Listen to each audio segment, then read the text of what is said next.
તો લાસ્ટ લેક્ચરમાં આપણે ઓલો પેરાબોલાની વાત કરી હતી, બરાબર?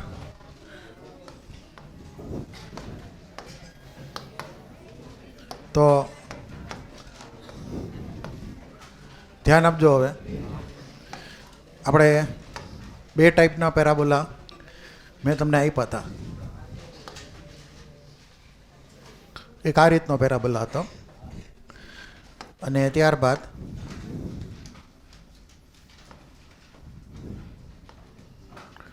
એક આવી રીતનો પેરાબોલા હતો. બે અલગ અલગ પેરાબોલા હતા. એમાં આ વાય એક્સિસ, આ એક્સ એક્સિસ, આ જે ગ્રીન કલર જે છે, ગ્રીન કર્વ, એમાં પ્લસ વાય ને માઇનસ વાય બે સાઈડ છે. અને વાય માઇનસ હોય કે વાય પ્લસ હોય એનો સ્ક્વેર કરો એટલે પોઝિટિવ જ થાય, એટલે એક્સની વેલ્યુ પોઝિટિવ જ મળે. એટલે આ સાઈડનો કર્વ થયો, એટલે કે ગ્રીન કર્વ જે છે વાય સ્ક્વેર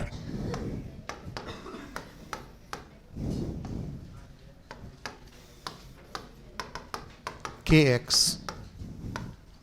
થઈ ગયો. વાય પ્લસ લ્યો કે વાય માઇનસ લ્યો, એક્સ રિમેઇન પોઝિટિવ.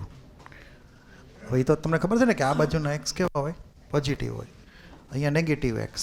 એટલે એ લોજિકને આધારે પોઝિટિવ, નેગેટિવ, પોઝિટિવ, નેગેટિવ. તો આ જે છે એ વાય સ્ક્વેર ઇક્વલ ટુ કે એક્સ થઈ ગયો. તમારે યાદ એવી રીતે રાખવાનું, મેં હમણાં જ તમને કીધું એમ કે સ્ક્વેર હોવાથી માઇનસ વેલ્યુ કે પ્લસ વેલ્યુ બંને પોઝિટિવ જ રહેશે, તો એક્સ રિમેન્સ ઓલવેઝ પોઝિટિવ. તો ગ્રાફ ગ્રીન કલર જેવો આવશે. આ બાજુ ગ્રાફ નહીં આવે, માઇનસ એક્સ બાજુ. ક્લિયર? પણ જો તમે આ બ્લુ કલરનો ગ્રાફ જોશો તો માઇનસ એક્સ બાજુ છે કે નહીં? હવે તમે વિચાર કરો, અહીંયા કોઈ દી માઇનસ વેલ્યુ આવે એક્સની? ક્યારેય તે? તો બ્લુ કર્વ જે છે એ ક્યારેય તે વાય સ્ક્વેર ઇક્વલ ટુ કે એક્સ પ્રમાણે હોઈ શકે નહીં, કારણ કે એક્સની વેલ્યુ કોઈ દી નેગેટિવ થવાની નથી. આપણે કેને પોઝિટિવ માનેલો છે. કેવો માનેલો છે? કેને પોઝિટિવ. એટલે અહીંયા હું એ કન્ડિશન મૂકી દઉં પાછો, કે પોઝિટિવ કોન્સ્ટન્ટ. એ કન્ડિશનમાં ગ્રાફ થશે. તમે લો કે કે અલગ લઈ લ્યો તો પછી ગ્રાફ ફરી જશે. એ હું તમને કહી દઉં પહેલાંથી જ તે, બરાબર? હવે જે બ્લુ કલર જે છે, હવે એનું તો તમને ક્લિયર થઈ ગયું છે. હવે શું થાય બોલો? વાય ઇક્વલ ટુ કે એક્સ સ્ક્વેર.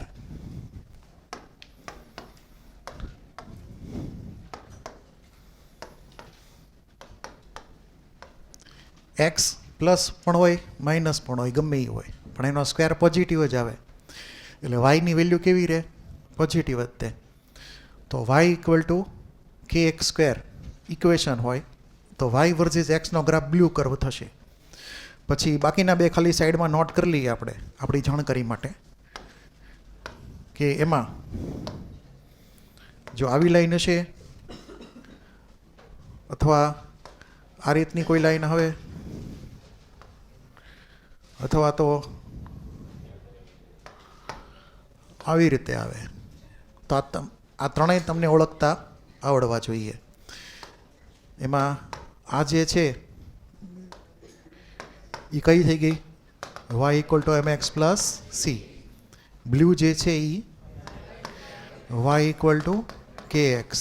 અને આ યલો જે છે એ શું થઈ ગયું? X y equal to constant. Clear? બધી ટાઈપના ગ્રાફ આની અંદર આવી ગયા. એટલે તમારે આ ગ્રાફનું સમરી એકવાર ખાસ યાદ રાખવાની. Hello, clear? બાકી સ્ટ્રેટ લાઇનમાં અહીંયા y equal to M x પછી બધા અલગ અલગ કોમ્બિનેશન ઘણા થઈ શકે. આટલું તમને બેઝિક નોલેજ હોવું જોઈએ. તો ગ્રાફવાળો ટોપિક જે છે આપણો કમ્પ્લીટ. તો કોઈને કેટલા લોકોને ગ્રાફ સાચો હતો? હાથ ઊંચા કરો જે આ પ્રમાણે ડ્રો કર્યો હોય. Okay, very good. હાલો, કોઈને કંઈ ડાઉટ? હવે આગળ જઈએ. તો આપણે 3 લો કમ્પ્લીટ કર્યા હતા. હવે એ 3 લોમાંથી આગળ જે નવો ટોપિક આવશે એમાં એવું પણ થશે કે માની લો કે પ્રેશર બદલાતું હોય, વોલ્યુમ બદલાતું હોય ને ટેમ્પરેચરે બદલાતું હોય, એટલે કે ત્રણેય બદલાતા હોય પણ મોલ ન બદલાતા હોય, તો એવી કન્ડિશનમાં નવું ઇક્વેશન કયું થાય? તો લખો નવો ટોપિક,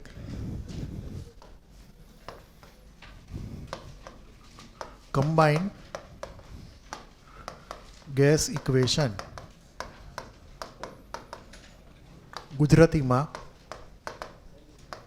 સંયુક્ત વાયુ સમીકરણ. કમ્બાઇન ગેસ ઇક્વેશન, સંયુક્ત વાયુ સમીકરણ.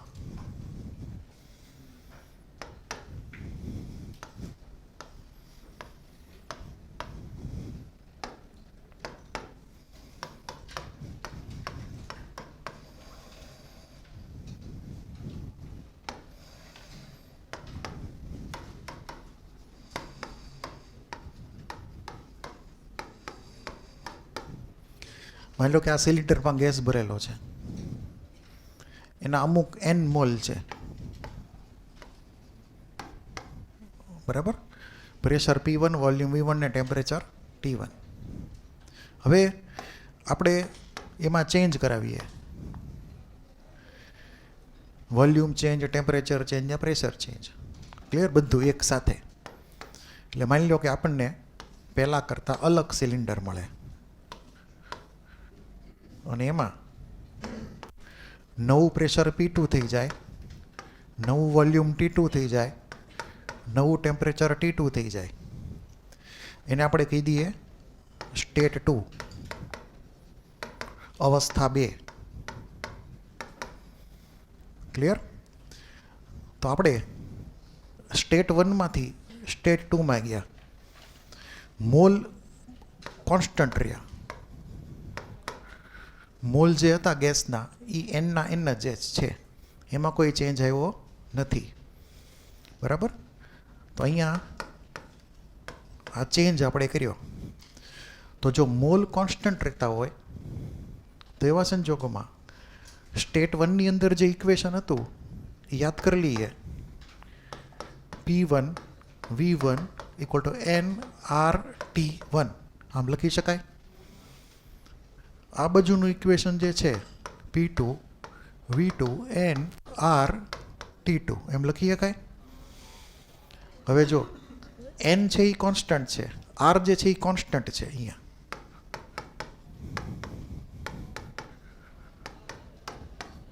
n એટલે મોલ અને R એટલે યુનિવર્સલ ગેસ કોન્સ્ટન્ટ, એ બંને કોન્સ્ટન્ટ છે. તો આવા સંજોગોમાં આપણે એમ લખી શકીએ કે સ્ટેટ 1 અને સ્ટેટ 2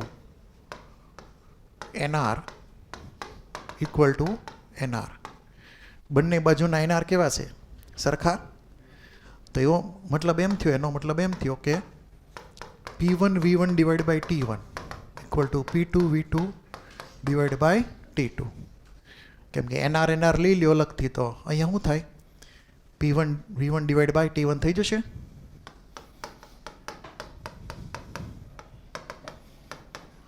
આમ થાય. અને આની માટે એ જ લોજિક પ્રમાણે P2 V2 / T2 = NR. તો બંને બાજુના NR સરખાવી દીધા તો આપણને જે રિલેશન મળ્યો અહીંયા, એને આપણે કમ્બાઇન ગેસ ઇક્વેશન, સંયુક્ત વાયુ સમીકરણ એવું કહેશું. કમ્બાઇન ગેસ ઇક્વેશન એવું આપણે નામ એને પાડી શકીએ. આની ઉપરના ન્યુમેરિકલ તમને એક્ઝામમાં પૂછી શકાય.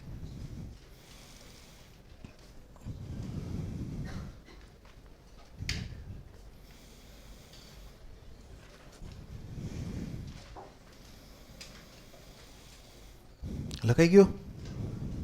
આમાં કોઈને કાંઈ ડાઉટ? તો આ રિલેશન યાદ રાખજો. અહીંયા બે કન્ડિશન કઈ મૂકેલી છે? n અને r કોન્સ્ટન્ટ. r તો કોન્સ્ટન્ટ છે પણ n પણ કોન્સ્ટન્ટ રાખેલો છે. Volume change, temperature change, pressure change. Okay, એની માટેનો આ રિલેશન છે. આની માટે એક ન્યુમેરિકલ લખીએ.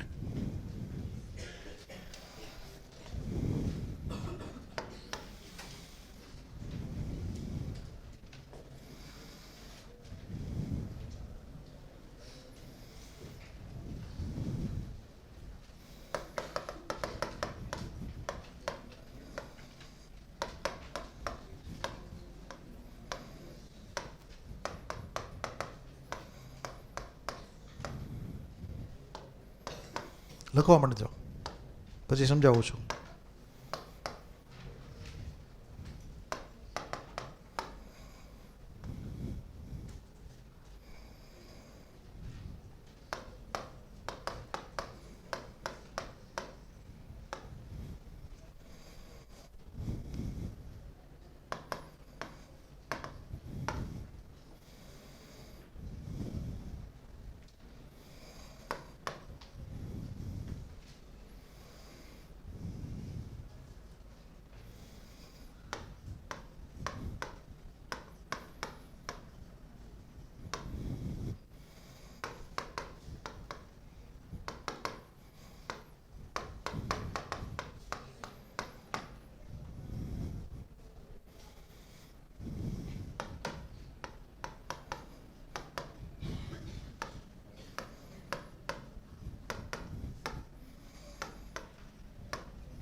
તો અહીંયા તમને એક ન્યુમેરિકલ આપેલો છે, ફિક્સ એમાઉન્ટ ઓફ ગેસ, એટલે મોલ જેના કોન્સ્ટન્ટ છે, fixed amount, mole constant, mole બદલવાના છે નહીં.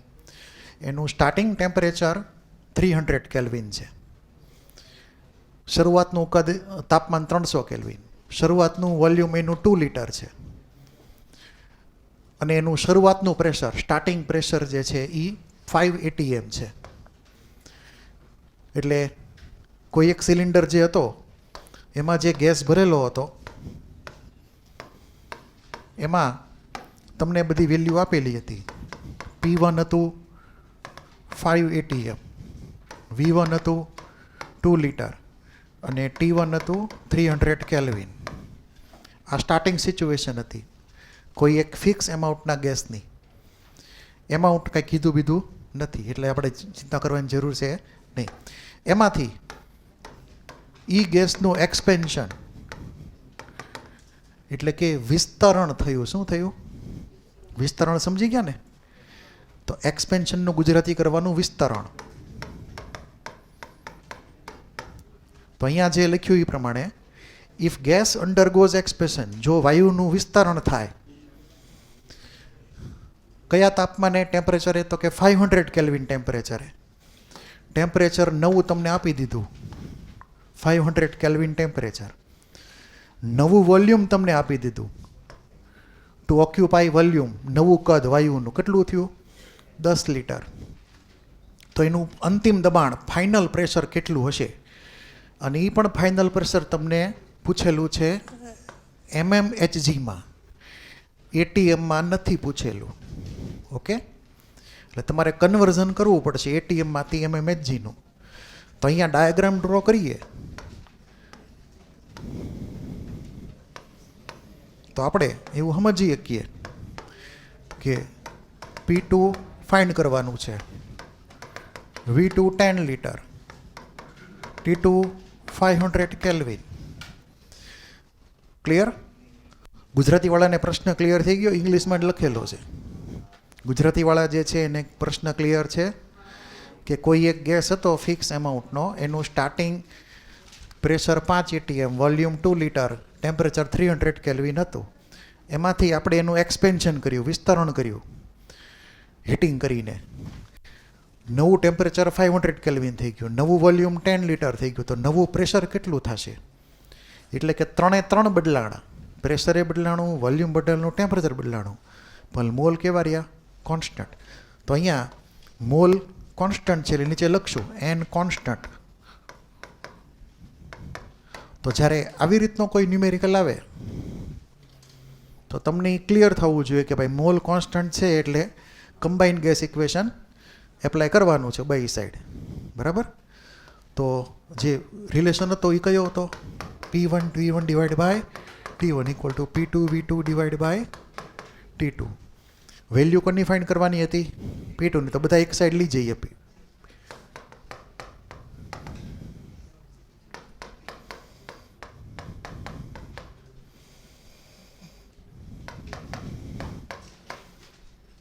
હવે જો ટેમ્પરેચરનો યુનિટ કેન્સલ થશે ઉપર નીચેથી, કેલ્વિન કેલ્વિન કેન્સલ, વોલ્યુમ લીટરમાં કેન્સલ થશે, પ્રેશર જીવતું રહે.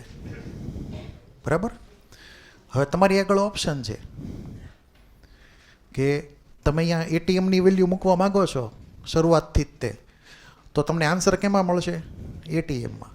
પણ ધારો કે તમે એવું વિચારો કે એક સ્ટેપમાં બધું પૂરું કરી નાખવું છે અને 2 સ્ટેપ નથી કરવા દેવા, તો આ એટીએમને ડાયરેક્ટ કન્વર્ટ કરવાના એમએમએચજીમાં, અને અહીંયા એમએમએચજીની જ વેલ્યુ સીધી મૂકવાની, તો ડાયરેક્ટ આન્સર કેમાં મળશે? એમએમએચજીમાં. બંને રીતે કરી શકાય. પહેલાં એટીએમ ગોતીને પછી કન્વર્ટ કરવાનું, કાં તો પહેલાં કન્વર્ટ કરીને મૂકી દો, જે રીતે તમને ફાવે એ રીતે. ક્લિયર? તો આપણે અત્યારે ભૂલ ન પડે એની માટે એટીએમ જ મૂકશું અત્યારે, પછી કન્વર્ટ કરશું એને. અત્યારે કામ ચલાવો, ગણી નાખો શું આન્સર આવ્યો? હે 5/, બધાની જ આન્સર આવે છે? કોઈને કાંઈ ડાઉટ? આ બધી વેલ્યુ જે છે અહીંયા લખેલી છે બધી એન્ટર કરવાની છે. બરાબર. હવે P2ની વેલ્યુ 5/3 એટીએમ થઈ ગઈ. તમારે એને એમએમએચજીમાં કેવી રીતે કન્વર્ટ કરવી હોય?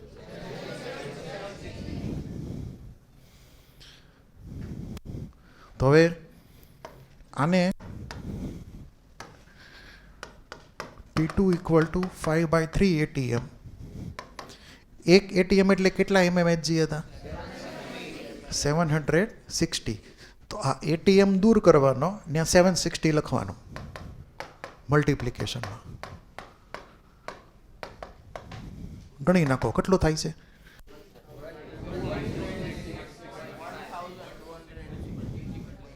કેટલા?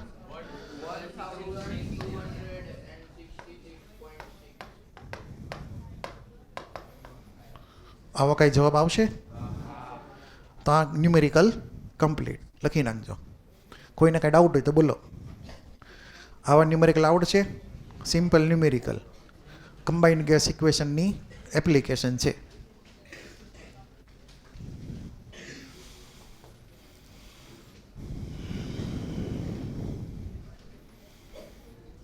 હવે પહેલાં તો સમજાઈ ગયું ને? હવે ખાસ વાત, આ જે આખી સ્ટોરી હતી એમાં ફિક્સ એમાઉન્ટ રાખેલો હતો. બરાબર. હવે આ ફિક્સ એમાઉન્ટ હોય તો એની માટે આ જે વેસલ જે છે પાત્ર, એ ખુલ્લું હોવું જોઈએ કે બંધ હોવું જોઈએ? બંધ હોવું જોઈએ ને. એટલે આ જે છે એ ક્લોઝ વેસલ છે બંને કેસમાં.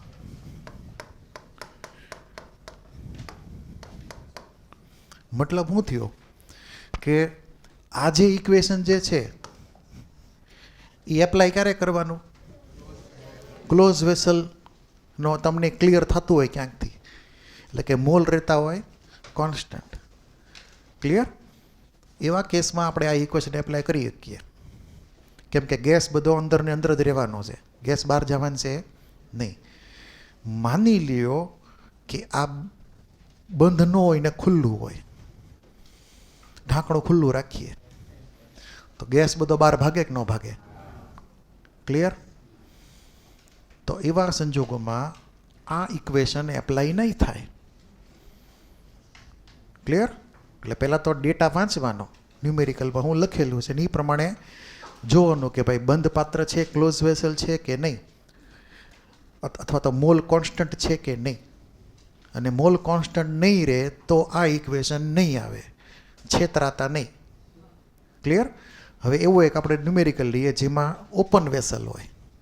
ઓકે, આ ક્લોઝ વેસલનો ન્યુમેરિકલ હતો, એટલે તમે બાજુમાં લખી નાખો ક્લોઝ વેસલ એ પ્રમાણે. હવે આપણે ઓપન વેસલનો ન્યુમેરિકલ લેશું. એમાં આ ઇક્વેશન નહીં આવે પાછું, એમાં રિલેશન બદલાઈ જશે.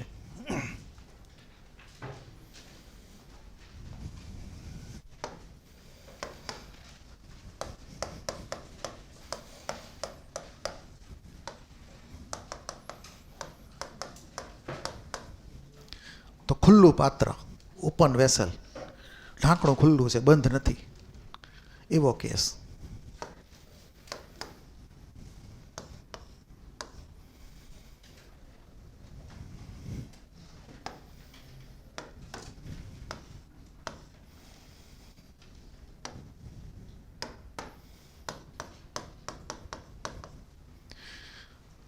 આ જે એક સિલિન્ડર છે પણ ઓપન સિલિન્ડર છે એવું માની લઈએ આપણે. હવે આપણે રૂમની અંદર આવું કોઈ પણ એક ખુલ્લું પાત્ર એટલે કે ખુલ્લું સિલિન્ડર મૂકી દઈએ તેમાં હવા તો હોય કે ન હોય? એર તો હોય ને, એર. એટલે જે તે ટેમ્પરેચરે આમાં અમુક એમાઉન્ટની હવા એટલે કે એર ગેસ ભરેલો હશે. ક્લિયર? એવું તો નહીં હોય ને કે આમાં વેક્યુમ હશે ને આજુબાજુ રૂમમાં ગેસ બધો હોય છે, એવું તો હશે નહીં. એટલે ગેસ આમાં તો હશે જ તે પ્રેઝન્ટ. બરાબર? તો સ્ટાર્ટિંગમાં જે ઓપન વેસલ જે છે એની અંદર લેટસ છે કે N1 એમાઉન્ટનો ગેસ પ્રેઝન્ટ છે. કેટલો? N1 એમાઉન્ટનો gas. T1 એનું ટેમ્પરેચર છે માની લો કે. બરાબર? હવે જો ઓપન વેસલ હોય, બરાબર, તો એની ઉપરનું પ્રેશર જે છે એ તો ફિક્સ જ રહેવાનું દર વખતે. કોઈ દી, કેમ કે એટમોસ્ફેરિક પ્રેશર લાગશે, વાતાવરણનું દબાણ લાગતું હશે. એટલે અહીંયા જે એનું પ્રેશર છે એ તો કોન્સ્ટન્ટ હશે. એટલે કે P કોન્સ્ટન્ટ. તમે આ ખુલ્લા પાત્રને રૂમમાં કે ઘરમાં ગમીને આ ફેરવો, એની ઉપરનું પ્રેશર કેવું હશે? ઇક્વલ. બરાબર છે? એમાં કોઈ ચેન્જ આવશે નહીં. એનું વોલ્યુમ કેવું? કોન્સ્ટન્ટ. આ વોલ્યુમ કોનું છે? સિલિન્ડરનું વોલ્યુમ. સિલિન્ડરનું વોલ્યુમ છે. V એટલે સિલિન્ડરનું વોલ્યુમ. તો એમાં રહેલી હવાનું વોલ્યુમ કેટલું થાય? એટલું જ તે. ક્લિયર? હવે હું સિલિન્ડરને ગમે ત્યાં ફેરવું, V બદલાવાનો છે, સિલિન્ડરનું વોલ્યુમ બદલાશે નહીં, તો એમાં રહેલી હવાનું વોલ્યુમ પણ નહીં બદલાય. બરાબર છે? પ્રેશર એ નહીં બદલાય. રૂમમાં ગમે ત્યાં મૂકીશ. માની લો કે આ શિયાળાનો કેસ છે. હવે ઉનાળો આવ્યો, ગરમી વધી, તો ટેમ્પરેચર વધી ગયું. પણ એની ઉપર લાગતું પ્રેશર કોન્સ્ટન્ટ, એનું વોલ્યુમ કોન્સ્ટન્ટ. T બદલાશે એટલે N બદલાશે. કેમ કે ઓરિજિનલ ઇક્વેશન છે તો PV = nRT. એ અનુસરવું જોઈએ, ફોલો કરવું જોઈએ. તો માની લો કે આપણે આ જે ઇક્વેશન છે હતું આપણું P1 V1 nRT1, એમાં P અને V જે છે, બરાબર, એ કોન્સ્ટન્ટ છે. V કોન્સ્ટન્ટ અને R તો કોન્સ્ટન્ટ જ છે. આમે તે P, V અને R ત્રણેય કોન્સ્ટન્ટ થઈ ગયા. મતલબ શું થયો કે PV / R = NT. એવું થયું. PV / R = NT. અને એ PV જે છે એ ટર્મ કોન્સ્ટન્ટ છે. Therefore NT = constant. આ રિલેશન થયો કે ગેસના મોલ અને ગેસનું ટેમ્પરેચર એનું મલ્ટિપ્લિકેશન કરો તો કોન્સ્ટન્ટ મળે. બરાબર? જો તમે P અને V રાખેલા હોય કોન્સ્ટન્ટ, તો આ કેસમાં આપણે માની લો કે ટેમ્પરેચરમાં ચેન્જ કરીએ, ગરમ કરીએ, ધારો કે આ પાત્રને, સિલિન્ડરને, એટલે કે હીટિંગ કરો. તો હીટિંગ થાય એટલે તમને ખબર છે કે અંદરનો ગેસ બહાર થોડોક વયો જાય. હીટિંગ થાય એટલે વોલ્યુમ એનું ઈ જ તે, વોલ્યુમમાં ચેન્જ નથી કરવાનો. નવું ટેમ્પરેચર જે છે એ T2 થઈ ગયું, નવા મોલ N2 થઈ ગયા. અહીંયા એ વાત ધ્યાન રાખજો કે આપણે હીટિંગ કર્યું એટલે T2 વધ્યું કે ઘટ્યું પહેલાં કરતાં? T2 more than T1. ગરમ કર્યું, આને ખુલ્લી તપેલી હોય ને ગરમ કરો એવું સમજવાનું છે. તો પહેલાં જે ટેમ્પરેચર હતું અંદર ગેસનું, હવે વધારે ટેમ્પરેચર છે. શિયાળામાં જે એર હોય એ ઠંડી હોય ને ઉનાળામાં એર કેવી હોય? ગરમ હોય. એવું લોજિક વાપરો અત્યારે. બરાબર? તો હીટિંગ કરવાથી T2 વધી જશે T1 કરતાં. પણ આ વેલ્યુ તો રાખવી પડશે કોન્સ્ટન્ટ. એટલે બે અલગ અલગ કેસ લઈએ તો અહીંયા N1 T1 = N2 T2. એનટી બરાબર કોન્સ્ટન્ટ હોય તો આપણે બે અલગ અલગ કેસ લઈએ, સ્ટેટ 1 અને સ્ટેટ 2. આને કહી દઈએ સ્ટેટ 1 અવસ્થા 1 અને કહી દઈએ સ્ટેટ 2 અવસ્થા 2. બરાબર. તો અવસ્થા 1માં શું હતું તો કે N1 T1 બરાબર constant, N1 T1 equal to constant કે ધારો કે અહીંયા શું હતું N2 T2 બરાબર કોન્સ્ટન્ટ કે. તો હવે T2 વધ્યું તો N2 નું શું થશે, વધશે કે ઘટશે? ઘટવું જોઈએ. તો જ તેનો જે ગુણાકાર હોય પ્રોડક્ટ હોય એ ફિક્સ રહે. તો N2 લેસ ધેન N1 થશે. જસ્ટ ઇમેજિન કરો કે માની લો કે આવી રીતે છે 9 into 4 equal to 36. ધારો કે આવી રીતે છે. એમાંથી હું આમે લખી શકું ને 12 into 3 equal to 36. તો 9 વાળો નંબર 12 થઈ ગયો, વધી ગયો. તો 4 વાળો નંબર ઘટવો જોઈએ, 3 થઈ ગયો. તો જ તેની વેલ્યુ એના મલ્ટિપ્લિકેશનની ફિક્સ રહે. તો એક વધે તો બીજો ઘટે. તો અહીંયા એ જ લોજિક છે. N1 T1 બરાબર N2 T2. તો તમારે આ કેસ કેમાં એપ્લાય કરવાનો છે? ઓપન વેસલમાં. અને રિલેશન કયો થયો? N1 T1 બરાબર N2 T2. ક્લિયર? હવે તમને એમ પૂછે કેટલો ગેસ બહાર વિયો ગયો હશે, કેટલા મોલ ગેસ બહાર વિયો ગયો હશે ગરમ કરતા? amount of gas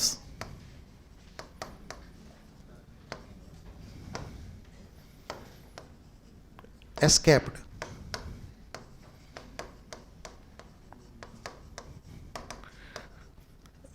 N1 minus N2. આ સાચું છે. કેટલો ગેસ આપણે બહાર ભાગી ગયો ગરમ કર્યું એટલે કેટલા મોલ ગેસ? શરૂઆતમાં મોલ હતા N1, પછી ઘટી ગયા N2 થઈ ગયા. તો બેયનો ડિફરન્સ લેવાનો. અને બેયનો ડિફરન્સ મતલબ શું થયું કે એમાઉન્ટ ઓફ ગેસ એસ્કેપ્ડ. એસ્કેપ મતલબ દૂર થઈ જવું, ભાગી જવું. તો એસ્કેપ એટલે ગેસ દૂર થઈ ગયો. કેટલો મોલ ગેસ દૂર થયો તો કે આ બેના ડિફરન્સ જેટલો, N1 minus N2 જેટલો. એટલું ક્લિયર? તો આની ઉપર આપણે ન્યુમેરિકલ લખશું એક.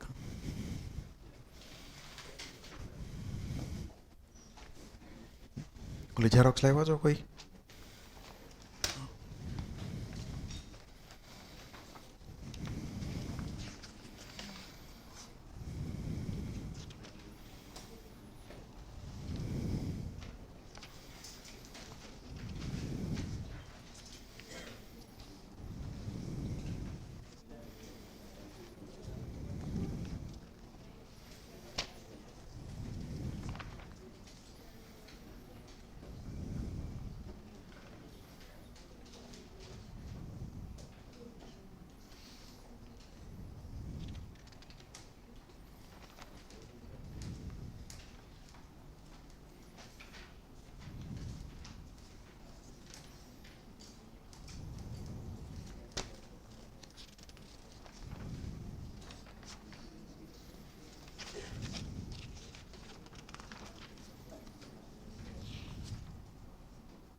લખાઈ ગયું હવે? કોઈને કંઈ ડાઉટ આમાં? Okay, next. હવે આનો ક્વેશ્ચન લખીએ આપણે. લખાઈ ગયું ને?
હવે અહીંયા તમને એવું કીધું છે કે શરૂઆતમાં એટલે કે ઇનિશિયલી 8 ગ્રામ O2 ગેસ લીધેલો છે 5 લિટરના પાત્રમાં,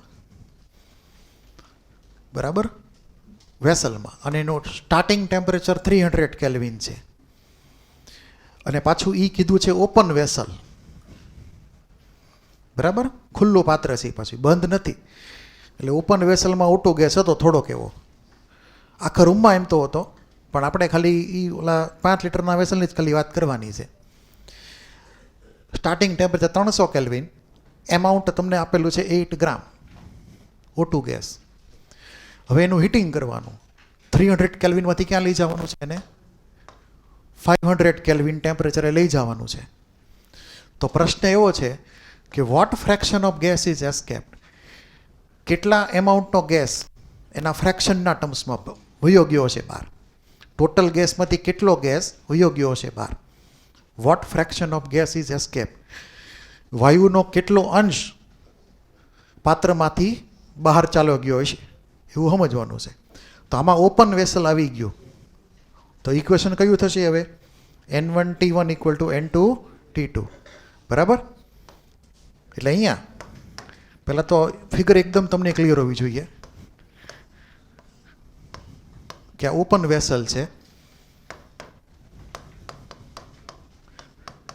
અને એની અંદર આપણે 8 ગ્રામ O2 છે, 8 ગ્રામ, અને ટેમ્પરેચર છે 300 કેલ્વિન.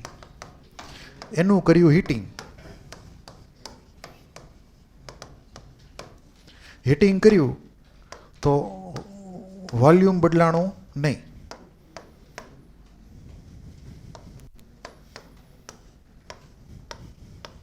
ઓપનનો ઓપન જ છે, પણ અમુક ગેસ જે છે એ બહાર વયો ગયો. ક્લિયર. હવે એ નવું ટેમ્પરેચર, નવા મોલ ખબર નથી આપણને. નવું ટેમ્પરેચર તો ખબર છે 500 કેલ્વિન.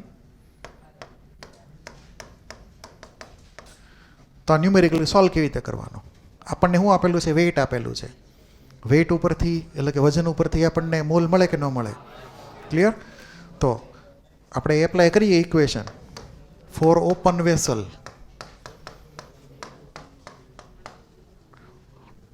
ખુલ્લા પાત્ર માટે એટલે કે for open vessel N1T1 = N2T2. N એટલે મોલ, મોલ એટલે weight divide by molar mass, વજન છેદમાં અણુભાર. તો W1 / M, M એટલે મોલર માસ સમજી લેજો, અણુભાર સમજી લેજો. W એટલે વેઇટ, શરૂઆતનું વેઇટ કેટલું હતું 8 ગ્રામ, અને T1 અહીંયા તે W2 એટલે સેકન્ડ કેસનું જે વેઇટ છે ઓક્સિજનનું એ, ડિવાઈડ બાય એનો molar mass M, T2. MM cancel થાય કે ન થાય, 32 બે બાજુ કોમન આવશે મોલર માસ, તો એ કંઈ લખવાની જરૂર છે નહીં. વેઇટ આપેલું હતું 8 ગ્રામ, તો 8 મલ્ટીપ્લાઈડ બાય શું આવશે અહીંયા ટેમ્પરેચર 300. તો W2 × T2 500. તો W2 બોલો કેટલું થયું, 8 300 divide by 500, 0 0 cancel, 24 divide by 5 શું થયું, હે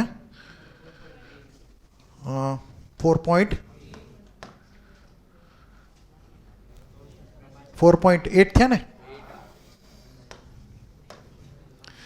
આ W2 જે છે 24 ડિવાઈડ બાય 5, આજે 4.8 આવ્યું એ કયું વેઇટ થયું, અંદર છે રહેલો છે ગેસ એનું કે વયો ગયો એનું, જે ગેસ અંદર પ્રેઝન્ટ છે એનું વેઇટ થયું, અથવા એના મોલ તમે ગણી શકો, ફ્રેક્શન પ્રમાણે ગણતો, રેશિયો તો ચેન્જ થવાનું છે નહીં. બરાબર. તો શરૂઆતમાં 8 ગ્રામ હતો, હવે કેટલો થઈ ગયો 4.8 ગ્રામ. ક્લિયર. આટલો ગેસ પ્રેઝન્ટ ઇનસાઇડ છે અત્યારે, ઇનસાઇડ ધ સિલિન્ડર. તો કેટલો વયો ગયો હશે, તો કેટલો ગેસ વયો ગયો હશે, તો ગેસ એસ્કેપ્ડ,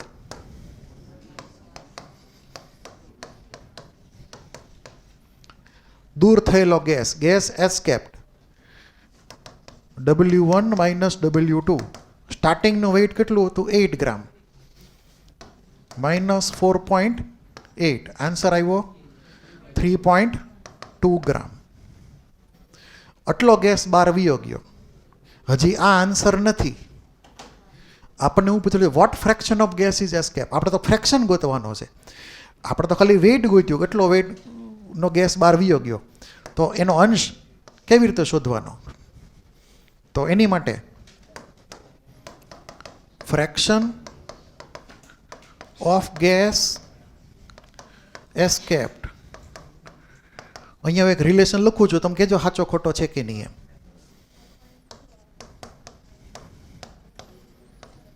જોતા સાચો છે આ રિલેશન. બહાર ગયેલા વાયુનો અંશ કીધો છે, વેલ્યુ નથી કીધી. વેલ્યુ છે એટલી 3.2 ગ્રામ. આપણે એનો અંશ ગોતવાનો છે. પહેલાં હતો કેટલો, એમાંથી કેટલો વયો ગયો? તો પહેલાં હતો કેટલો? 8 ગ્રામ. એમાંથી કેટલો વયો ગયો? 3.2. તો કેટલો અંશ બહાર વયો ગયો? ક્લિયર? તો આપણે જૂની વેલ્યુ નીચે લખવાની, ઉપર જે વેલ્યુ બહાર વહી ગઈ છે એની વેલ્યુ મૂકવાની. અંદર પ્રેઝન્ટ રહેલા ગેસની વેલ્યુ મૂકવાની નથી. આ સમજાણું તમને? કેટલા લોકોને ક્લિયર થઈ ગયું કે અહીંયા હું જો ફ્રેક્શન ગણીશ તો 3.2 ડિવાઈડ બાય 8 એટલે બોલો તો આનો આન્સર કેટલો થાય? 0.4. ટોટલ જે ગેસ હતો એમાંથી 40% ગેસ અથવા 0.4 એનો ફ્રેક્શન એ ગેસ બહાર વયો ગયો. બાકીનો 60% એટલે કે 0.6 સિલિન્ડરમાં એમનેમ રહેલો છે. મતલબ એવો થયો. હવે આ ક્વેશ્ચન, આ રિલેશન તમને સમજાણો ગ્રીન કલરનો? કોઈને કાંઈ ડાઉટ હોય તો બોલો હજી. યસ, કયો પાર્ટ ગ્રીન કલરનો? સપોઝ 10 છે. સપોઝ કેટલા છે? 10. 10માંથી 3 વયા જાય તો વધે કેટલા? 7 વધે ને. તો કેટલા ફ્રેક્શન લૂઝ કર્યા? બોલો, કેટલો અંશ દૂર થઈ ગયો? તો જે દૂર થયો એ 3, નીચે ટોટલ હતો સ્ટાર્ટિંગમાં કેટલો હતો? 3/10, 0.3. બરાબર છે? તો 30%નો લોસ્ટ થયો, 70% રહી ગયા. તો એ અહીંયા ઉપર જે છે એ વધેલા જે દૂર થયા એ છે 3, નીચે ટોટલ વેલ્યુ 10, અથવા તો આ કેસમાં નીચે 8 અને ઉપર 3.2. તો ટોટલ હતા એમાંથી કેટલા વયા ગયા? એ વયા ગયાનો અંશ ગણવાનો છે, જે દૂર થયા એનો ફ્રેક્શન ગણવાનો છે. તો હંમેશા ફ્રેક્શન હંમેશા લેસ ધેન 1 જ આવે. અથવા પર્સન્ટેજ ગણો તો આને 100થી મલ્ટીપ્લાય કરવા પડે. પર્સન્ટેજ ગણતા હો તો કેટલા પર્સન્ટેજ બહાર વયા ગયા? ક્લિયર? તો ઉપર જે વયા ગયા એ મોલ અથવા ગ્રામ, નીચે સ્ટાર્ટિંગના મોલ અથવા એના જે વેઇટ હોય, બરાબર, આપણને પ્રમાણે ફ્રેક્શન મળશે એનો. અને પર્સન્ટેજ કીધું હોય તો શું કરશો તમે? આને મલ્ટીપ્લાય કરશો 100થી તો શું થશે? 40%. તો 40% ગેસ જે છે એ બહાર વયો ગયો, 60% ગેસ જે છે એ અંદર રહેલો છે. સમજાણું? આ ક્લિયર? બાજુમાં લખી નાખજો. Therefore, 40% gas is left. 60% is inside the cylinder.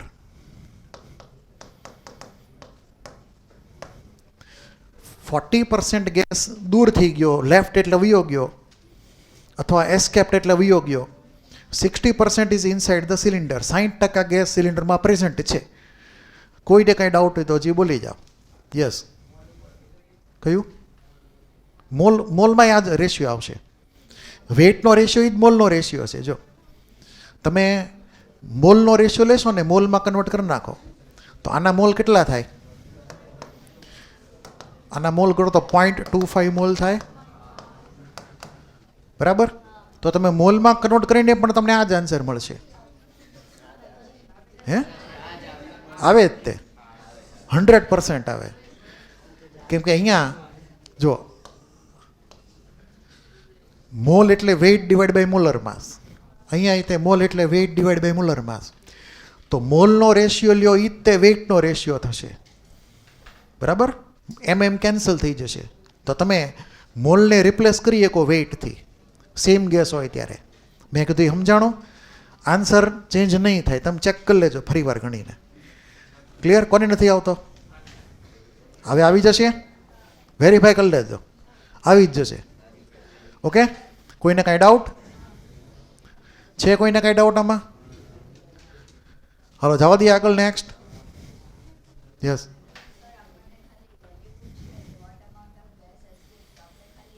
તો સીધો આ જ તે 3.2 ગ્રામ. ઓપ્શન ચેક કરવાના. ઓપ્શનમાં શું કીધેલું છે? મોલ આપેલા છે કે વેઇટ આપેલા છે?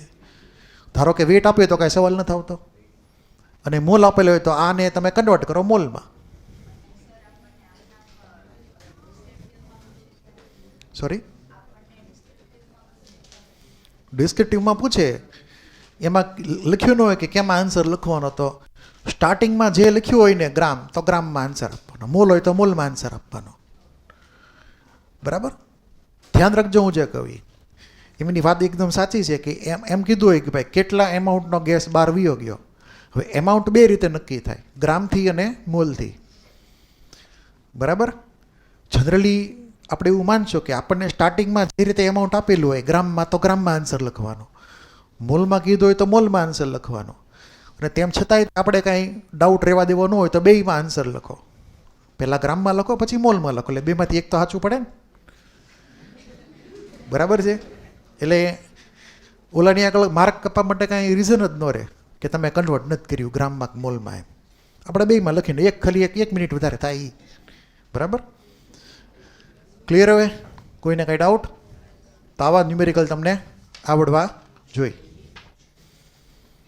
પછી આવશે નેક્સ્ટ નવું ઇક્વેશન. હવે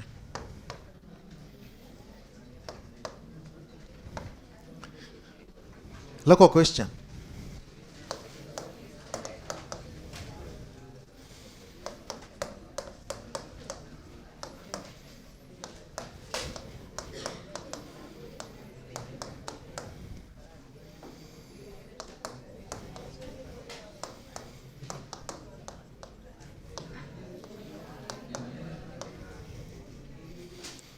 Derive the relation of pressure, P એટલે પ્રેશર, M એટલે મોલર માસ એટલે કે અણુભાર, D એટલે ડેન્સિટી એટલે કે ઘનતા.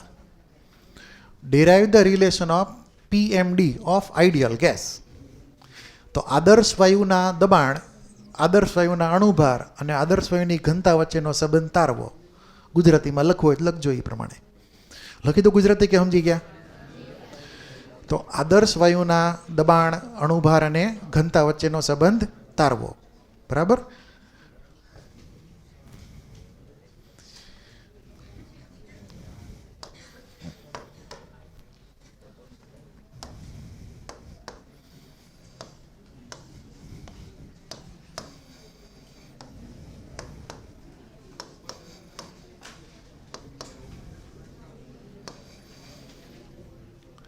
તો આવું એક સિલિન્ડર છે, ક્લોઝ સિલિન્ડર. કયું છે?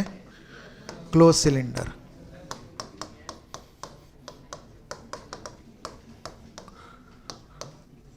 ડિફોલ્ટ કેસમાં સિલિન્ડર ક્લોઝ રાખવાનું, સિવાય કે આગળનો કેસ હતો N1T1 ને N2T2 વાળો, એમાં ઓપન સિલિન્ડર આવશે. તો આ ક્લોઝ સિલિન્ડર છે, એમાં જે ગેસ ભરેલો છે એનું પ્રેશર P આપેલું છે, V વોલ્યુમ, ટેમ્પરેચર T અને મોલ N ભરેલા છે એમાં. એટલે આઈડિયલ ગેસ ઇક્વેશન પ્રમાણે તમે ચેક કરો તો as per ideal gas equation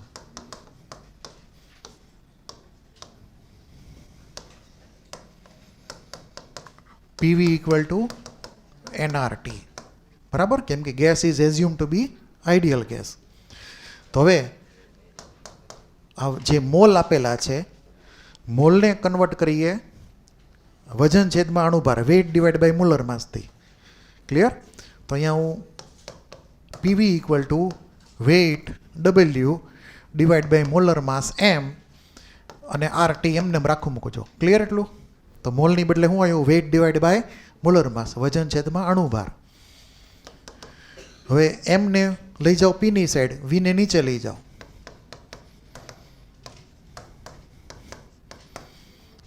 તો પી એમ પ્રેશર અને મોલર માસનું મલ્ટિપ્લિકેશન, ડબલ્યુ બાય વી, બરાબર.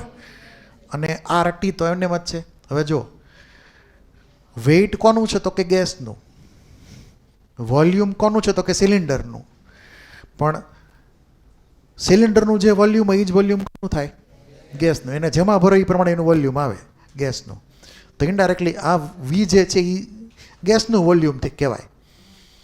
જેમાં ભરો એ પ્રમાણે એની વેલ્યુ થઈ જાય, બરાબર છે. તો ડબલ્યુ બાય વીમાં વેઇટ પણ ગેસનું છે ને વોલ્યુમ પણ ગેસનું જ છે. તો શું થઈ ગયું? ડેન્સિટી થયું કે ન થયું? તે થઈ ગયું ડેન્સિટી. તો PM equal to D R T, આ થઈ ગયો રિલેશન. તો ડેન્સિટી એટલે ડી એવું સમજીએ આપણે.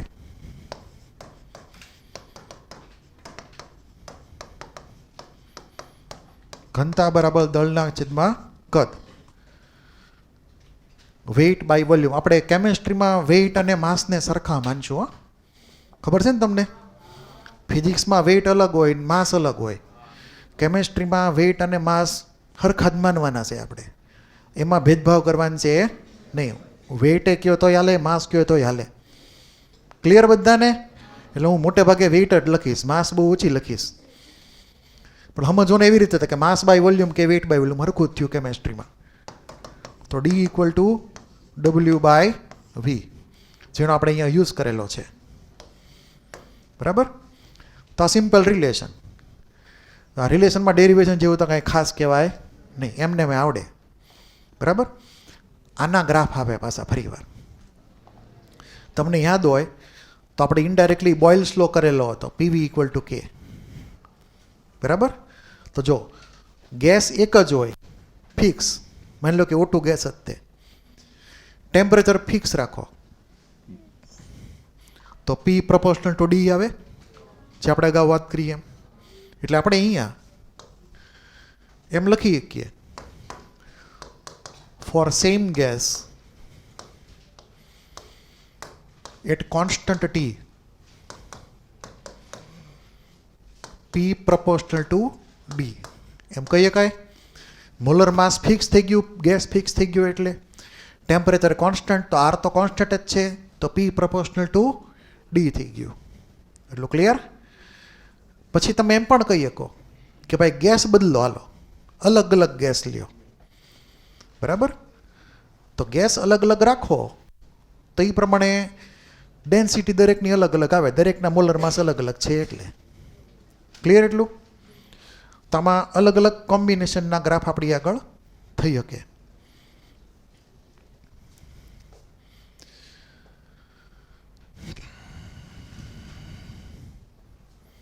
પહેલાં આટલું લખી નાખો, પછી ગ્રાફની વાત કરીએ.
હવે આ ઇક્વેશન જે છે એ Y equal to M X જેવું થયું કે ન થયું? થયું ને, Y equal to M X જેવું ઇક્વેશન. અહીંયા P equal to R T divide by M into D, એટલે આ Y equal to M X ટાઈપનું ઇક્વેશન થયું. તો તમને મેં ગ્રાફ આપેલો છે પી વર્સિસ ડીનો, પ્રેશર વર્સિસ ડેન્સિટીનો 3 અલગ અલગ ગેસ માટે, H2 ગેસ, N2 ગેસ ને O2 ગેસ, એટલે આવી 3 લાઈન મળશે ABC. તો તમારે આઈડેન્ટિફાય કરવાનું છે કે એ લાઈન જે છે એ કોની માટે છે, બી કોની માટે ને સી કોની માટે. અહીંયા સ્લોપનો રિલેશન લખેલો છે. બોલો, હું એક જણને જ પૂછીશ, બોલેલા. એ વાળો ગ્રાફ કોની માટે, શું કામ? Very good. અહીંયા મોલર માસ H2 નું કેટલું છે? 2 ગ્રામ પર મોલ. તો જેનું મોલર માસ મિનિમમ હોય એનો સ્લોપ મેક્સિમમ આવે. તો અહીંયા એ જે છે એ H2 થશે, બરાબર. બી ને સીમાં શું ડિફરન્સ થશે? હવે N2 ની વેલ્યુ 28 ગ્રામ પર મોલ, O2 ની વેલ્યુ 32 ગ્રામ પર મોલ.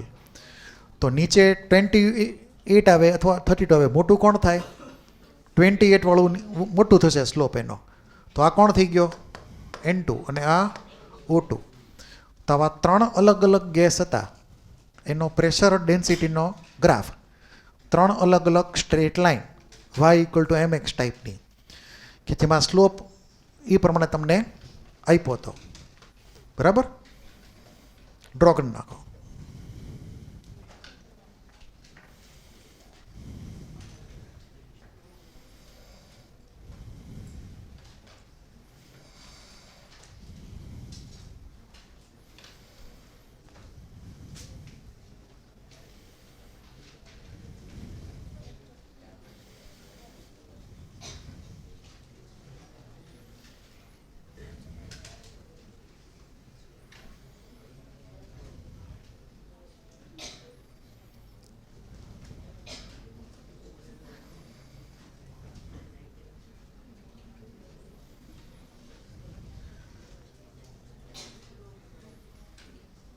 થઈ ગયો ડ્રો ગ્રાફ? કોઈને કાંઈ ડાઉટ છે? કોઈને કાંઈ ડાઉટ? ઓકે, કોઈને કાંઈ ડાઉટ આમાં? નેક્સ્ટ. હવે થોડોક ટ્રિકી ગ્રાફ છે, જવાબ આપજો. બાકી છે તો કોઈને બાકી છે?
બોલો, કેવો ગ્રાફ આવશે એમાં?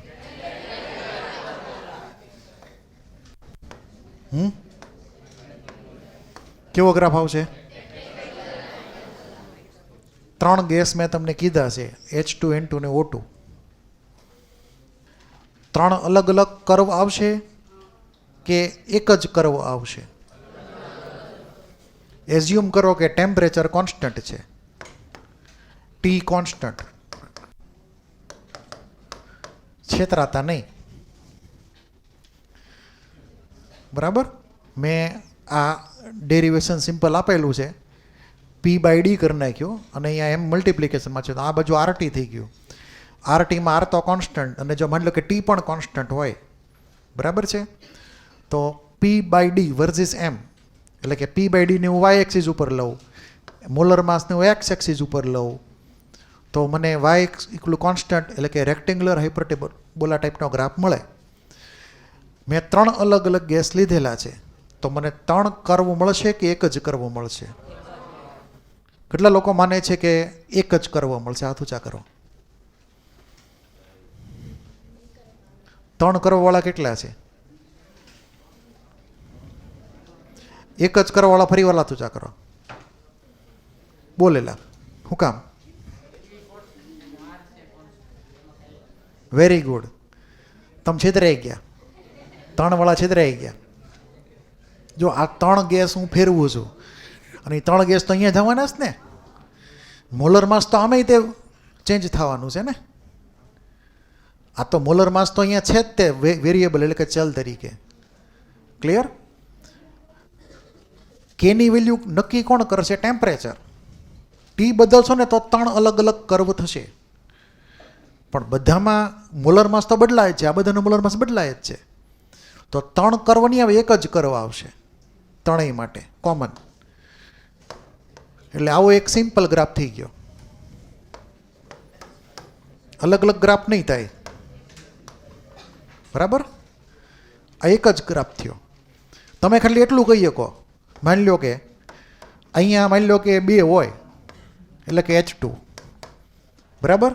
તો H2 માટે વેલ્યુ ગણવી હોય તો આપણે શું કરીએ? આમ અહીંયા આવશે વેલ્યુ એની આ પોઈન્ટે. પછી માની લો કે N2 લઈએ. હવે N2ની વેલ્યુ કેટલી છે? તો કે 28. અને O2ની વેલ્યુ માની લો કે 32 છે. બરાબર? તો એ પ્રમાણે આપણે આ લાઈનને ટચ કરાવીએ ઉપર, તો આ જે કિંમત વેલ્યુ જે થઈ એ વેલ્યુ થઈ ગઈ ટૂંકમાં એની મલ્ટિપ્લિકેશનની. એટલે કે આ મલ્ટિપ્લિકેશન જે થયું એ આપણને આ વેલ્યુનું મળ્યું એમ કહેવા માગે છે. તો અહીંયા ઓટોમેટિકલી H2, N2 ને O2 બદલાય જ છે. બરાબર? મેં કીધું એ સમજાણો એ પ્રમાણે. કોઈને કાંઈ ડાઉટ હોય તો બોલો. એટલે આપણે જ્યારે ગ્રાફને આ બાજુ એક્સટેન્ડ કરી દઈએ, આનો પોઈન્ટ અહીંયા મેચ થાય, આનો પોઈન્ટ આ બાજુ મેચ થાય, આનો પોઈન્ટ અહીંયા મેચ થાય. બરાબર? એટલે આ ગ્રાફ એમ કહેવા માગે છે કે H2ની વેલ્યુ જો હોય તો એની માટેનું P/D અહીંયા થશે, અને બેનું ક્રોસિંગ કરો તો આ પોઈન્ટ ઉપર આવે. બેને ક્રોસ કરો તો પછી N2 માટે અહીંયા પોઈન્ટ આવશે, અને એ માટેનો y એક્સિસ ઉપરનો P/Dની વેલ્યુ એની સામેની. એટલે સિંગલ કર્વ જ થયો. 3 અલગ અલગ કર્વ થયા નહીં. આમાં છેતરાવા જેવું હતું. ટેમ્પરેચર મેં તમને 3 અલગ અલગ આપ્યા હોત તો આ 3 કર્વ આવત. ડ્રો કરી નાખજો.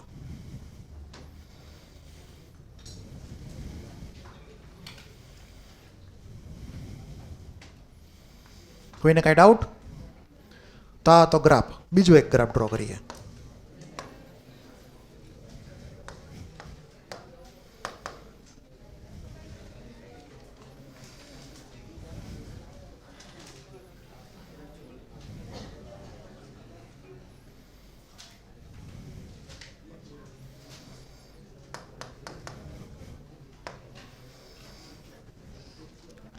ટી રાખો કોન્સ્ટન્ટ. કેવો ગ્રાફ આવશે? વાય એક્સિસ ઉપર મેં PM મૂકેલું છે, પ્રેશર અને મોલર માસનું મલ્ટિપ્લિકેશન. એક્સ ઉપર ડી મૂકેલું છે, ડેન્સિટી. ટી માનેલો છે કોન્સ્ટન્ટ. તો કેવો ગ્રાફ આવશે? હે?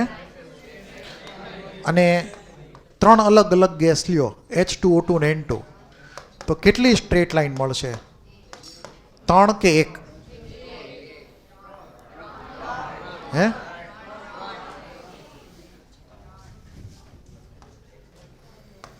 પહેલાં હું એક લાઈન ડ્રો કરી નાખું. આ એક લાઈન છે. હાલો, હવે ઇક્વેશન પ્રમાણે જુઓ તો આપણે જે ઇક્વેશન લખ્યું એમાં y = mx ટાઈપનો ગ્રાફ થઈ ગયો. એક્સ તરીકે કોણ છે? તો કે ડેન્સિટી. સ્લોપ તરીકે કોણ છે? RT. આ સાચી વાત છે. જુઓ તો આ ખોટું કે સાચું છે? આ ગ્રાફ સાચો છે કે ખોટો? PM = DRT. PM એટલે એકલો આખે આખો y, D એટલે x અને RT એટલે m. તો આ લાઈન ખોટી છે ને? તો શું આવશે એની? આ straight line from the origin આવશે.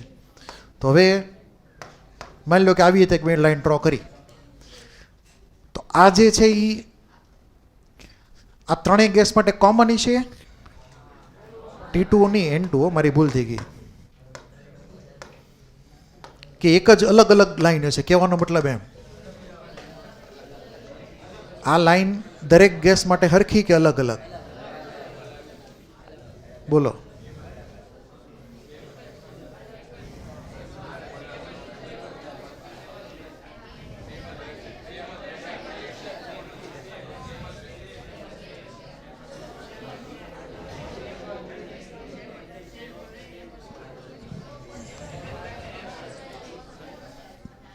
કેટલા લોકો માને છે કે આવી ત્રણ લાઈન આવશે, ત્રણ ગેસની અલગ અલગ? હાથ ઊંચા કરો. કેટલા લોકો માને છે કે એક જ લાઈન આવશે? એક જ લાઈન આવશે. એનું કારણ તમને કહી દઉં. મોલર માસ જો અહીંયા ઇનબિલ્ટ છે, ઇનબિલ્ટ છે ને, એક્સિસ જે હતી P/M, એ એક્સિસની અંદર મોલર માસ ઇનબિલ્ટ છે, બરાબર છે? તો P અને એમનું મલ્ટિપ્લિકેશન આખું એમાં આવી ગયું. H2 ગેસ બધા ટાઈપના આવી ગયા. મોલર માસની વેલ્યુ મૂકતા જાઓ, 1 ગ્રામ, 2 ગ્રામ, 3 ગ્રામ, 4 ગ્રામ. એ પ્રમાણે ટેમ્પરેચર, ડેન્સિટી બદલાતી રહેશે.